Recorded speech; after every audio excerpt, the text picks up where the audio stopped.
Olá, eu sou o Fausto Ramos e eu estou aqui para falar algumas besteiras com vocês.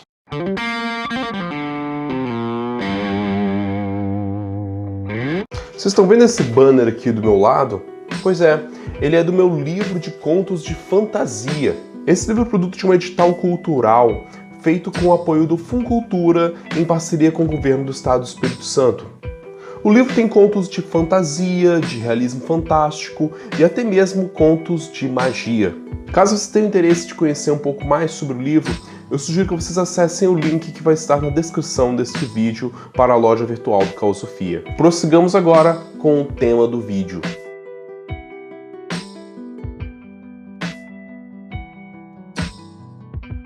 Hoje eu vou responder a pergunta do Vitor, que perguntou mais ou menos sobre a necessidade do estudo da filosofia para se constituir um conhecimento cultista e mágico. Olha, Vitor, eu vou falar por experiência própria a respeito desse assunto. Eu estudo magia desde 2010, finalzinho de 2009, mais ou menos. Por todo esse tempo, eu passei por uma longa jornada de descobertas e redescobertas e tomar diferentes rumos e caminhos, ainda que a maior parte do tempo eu me identificasse como pertencendo à magia do caos.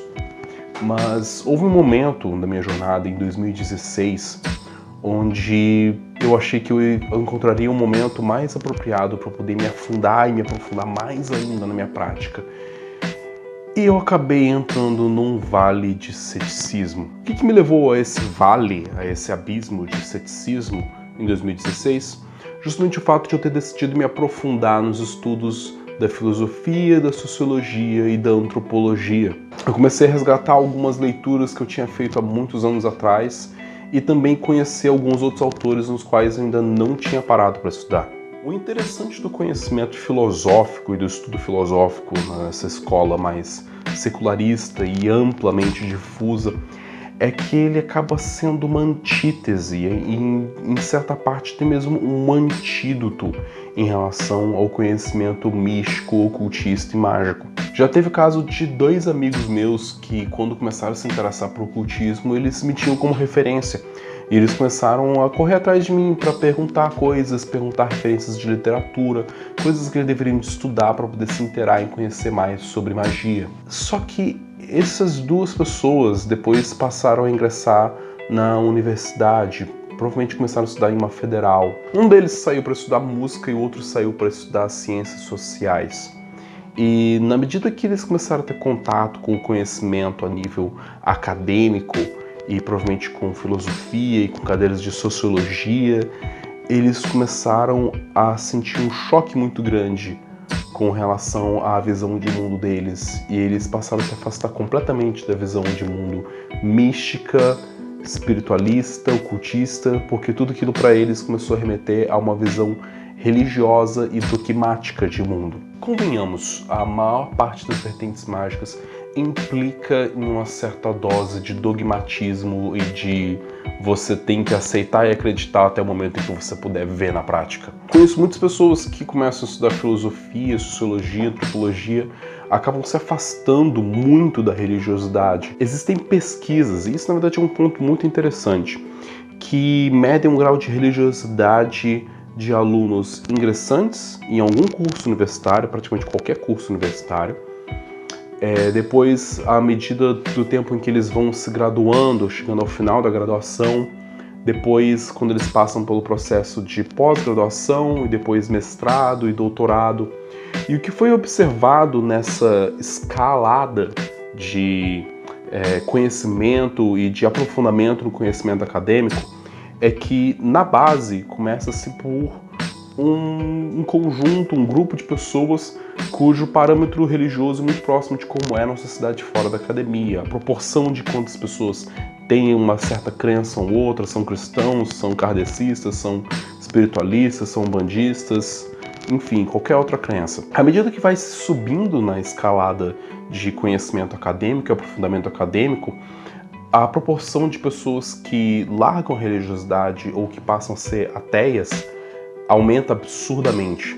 Dá a parecer que quanto mais informado, quanto mais escolarizado menos religiosa é a pessoa ou mais afastada de crenças espirituais, místicas e, enfim. Mas tem uma coisa curiosa e muito interessante. A partir do degrau de mestrado, doutorado, pós-doutorado, começa a se observar uma inclinação, uma elevação de pessoas que têm crenças ocultistas, ou que eles consideravam... Eu tô tentando lembrar o termo que eles usaram na pesquisa. Pessoas que tinham crenças mais excêntricas. Telema, magia, ocultismo, esoterismo. Curioso, né? Parece que quanto maior o grau de escolaridade, mais as pessoas se afastam de uma espiritualidade exotérica, ou seja, mais atrelada a instituições dogmáticas e a instituições doutrinárias que querem reger o comportamento humano. Elas passam por um período de ceticismo bem exacerbado, porque o método de ciência e estudo acadêmico geralmente te leva a isso, a um ceticismo mais fortalecido. E depois que passa por essa curva de ceticismo, algumas pessoas começam a descobrir alguma coisa além. E uma minoria dessas pessoas, começa a cativar uma crença ocultista, mística, mágica, como a do tipo que nós estudamos aqui no Teosofia. Na minha opinião, o conhecimento filosófico ou o método de pensamento filosófico, lógico, o raciocínio, o pensamento crítico, são todas ferramentas que, quando bem utilizadas, vão fortalecer a sua rigorosidade na maneira de observar o mundo. Então, às vezes, isso te ajuda a discriminar as experiências que você tem e manter o pé no chão a respeito do que você faz, do que você experiencia. É justamente a capacidade de desenvolver um senso crítico, filosófico, profundo, lógico, bem embasado, que diferencia o esoterista do esquizotérico. Quantas pessoas não inventam de dizer que eu sou a encarnação de um faraó e eu estou aqui para te ensinar sobre mecânica física quântica aplicada à sua vida? Ou, sei lá, por quantas reencarnações do Aleister Crowley você já não topou na internet? Faz uma pessoa atribuir-se títulos tão magnâmicos com tanta facilidade, porque muitas vezes é isso, a pessoa bota um nick dela lá no Facebook de mestre no sei lá o que, bota um avatar que é a mesma foto que todo mundo que quer pagar de fodão usa, de um cara de capuz assim com umas duas velas. Sério, se você pesquisar cara de capuz ocultista no Google Imagens, você vai ver a imagem do qual eu tô falando, que tá em 90% desses perfis charlatões, que leva a pessoa a acreditar que ela tá de cara experienciando coisas super incríveis, magnâmicas e quer espalhar esse conhecimento oculto, canalizado pelo mundo. Falta de senso crítico, falta de uma perspectiva mais filosófica sobre a condução da experiência na realidade. Eu vou falar sobre um autor que foi, assim, quase destruiu tudo aquilo que eu pensava e acreditava em senso de ocultismo e magia, e que por isso ele foi tão fundamental para eu passar por esse crivo e continuar na minha caminhada, que foi David Hume. David Hume é um empirista super anti-idealista e que ele trabalha com a ideia de que não é porque você é capaz de observar dois fenômenos acontecendo de forma conjugada que significa que uma coisa causou a outra. E isso acaba sendo basal para criticar a maior parte daquilo que a gente acredita como sendo prova de valor da verdade ocultista ou da verdade da nossa prática. Que muitas vezes a gente não consegue comprovar que acender umas velas, girar um atame no ar, falar umas palavras de poder, provoca na realidade os efeitos que muitas vezes nós atribuímos que essas coisas provoquem. Então, como é que a gente traça um paralelo de causalidade entre coisas que trabalham no campo subjetivo? Como é que essas coisas do campo subjetivo provocam efeitos na nossa realidade dita objetiva e concreta? Existe, claro, um colega que pode nos ajudar, que é o Kant, que diz que a nossa experiência na realidade é regida por certos atributos cognitivos que são essenciais à cognição humana e que a gente não conseguiria perceber o fenômeno que a gente percebe de outra maneira, senão na maneira como nós o percebemos. E que, portanto, confabular sobre a possibilidade ou não de vínculo causal entre as coisas é idiota, porque nós observamos causalidade. Nós não temos como observar os fenômenos da realidade senão por meio da concepção da causalidade, segundo Kant.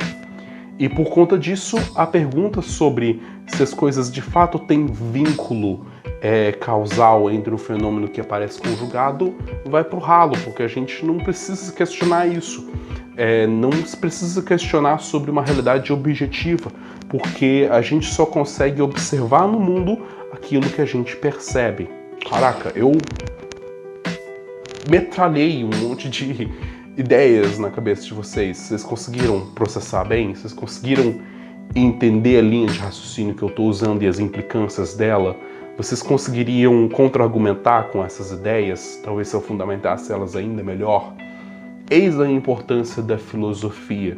Fazer questões muito profundas sobre a nossa realidade e a maneira como nós experienciamos a realidade e o quanto que isso influencia na maneira como nós vamos constituir para nós mesmos o conhecimento oculto e mágico, que é um conhecimento de ordem cosmológica, é um conhecimento de ordem metafísica. E existem muitos filósofos que vão questionar essa abordagem metafísica da realidade. E ser capaz de levar em consideração os argumentos que criticam a nossa percepção de mundo, os argumentos que criticam a maneira como nós conduzimos a nossa percepção na realidade é muito importante.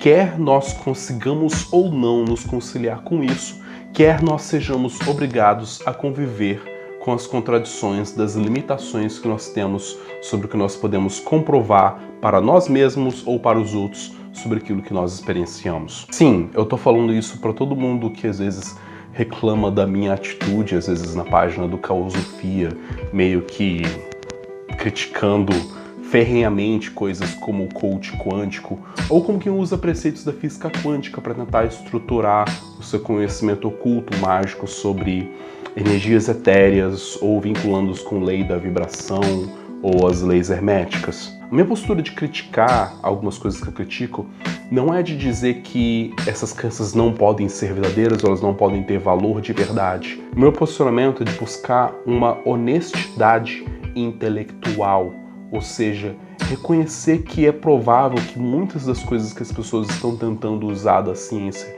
para explicar e justificar o conhecimento místico, mágico e oculto esteja sendo usado de forma deturpada. Esse enviesamento na abordagem, esse uso maledizente de ideias que não corroboram as suas crenças, meio que bota a gente no mesmo patamar das religiões que a gente costuma criticar, não enquanto crença, mas enquanto instituição, por terem um caráter dogmático e tentarem doutrinar as pessoas a viverem segundo dogmas que não competem à vida delas na contemporaneidade. Nossa, eu tô uma metralhadora hoje, vamos lá.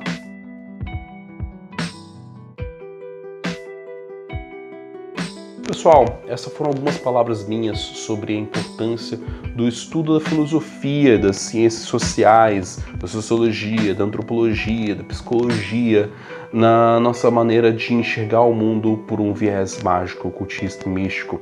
O quanto que é importante, às vezes, a gente se desdobrar e conhecer com profundidade as ideias das pessoas que criticam e desacreditam em tudo aquilo que a gente pensa.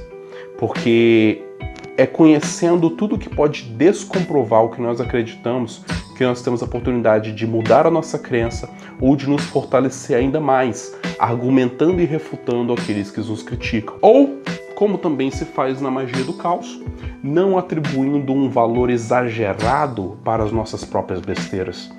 Essa, pelo menos, é uma maneira que eu uso para poder saber que tudo que eu penso pode estar errado, mas não importa, porque eu experiencio essas coisas no erro. Então eu sei que eu posso estar falando um monte de besteira e afirmando para mim mesmo um monte de besteira, mas é a minha besteira, é a minha experiência. E eu estou plenamente apto a encontrar outra pessoa que vai dizer pra mim que tudo que eu acredito e afirmo é besteira. Para mais besteiras gratuitas, mantenham-se antenados com Causofia e até por acaso.